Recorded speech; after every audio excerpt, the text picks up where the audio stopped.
کو آنے والوں جملہ سن لو۔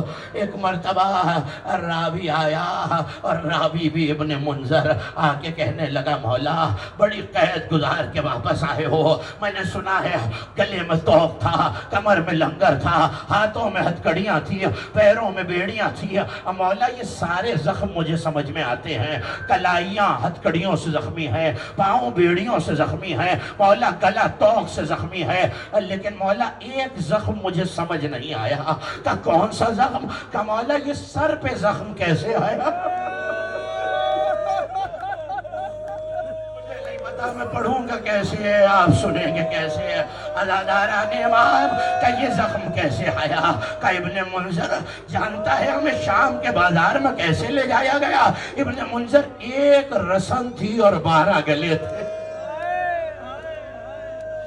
ابن منذر ایک رسل تھی، 12 گلے تھے، جس رسی میں میری پھوپھیوں کے بازو بندھے تھے اسی رسی میں میری 4 برس کی بہن کا گلا تھا۔ ابن منذر بیویاں سر جھکا کے چلتی تھی، جب سر جھکا کے چلتی تھی تو شمر میرے پاس آتا تھا، یہ بیویاں سر کیوں نہیں اٹھاتی ہیں؟ کہ ظالم اسی ایک رسن میں میری 4 برس کی بہن کا گلا ہے، ساری بیویاں بلند قامت ہیں، سکینہ کا خط چھوٹا ہے، اب جب بیویاں سر اٹھاتی ہے تو بچی کے گلے کی رسی کھچتی ہے۔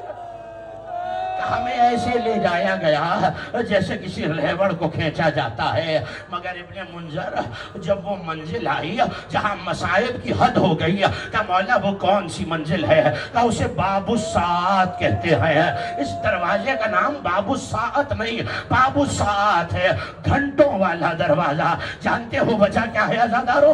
72 گھنٹے اہل حرم کو یہاں کھڑا کیا گیا اور ان 72 گھنٹوں میں ایک اعلان ہوا جو علی سے بدلہ لینا چاہے آ جائے۔ کہ ابن منذر اس اعلان کے ساتھ کہیں سے پتھر برسائے گئے، کہیں سے کھولتا ہوا پانی گرا، ابن منذر ایک ظالم نے انگارے تہکا کے برسانے شروع کیے، ابن منذر ایک انگارہ جلتا ہوا میرے امامے میں گرا، ابن منذر امامے میں آگ لگی، مگر میں آگ کیسے بجھاتا؟ ہاتھوں میں ہتھکڑیاں، پیروں میں بیڑیاں۔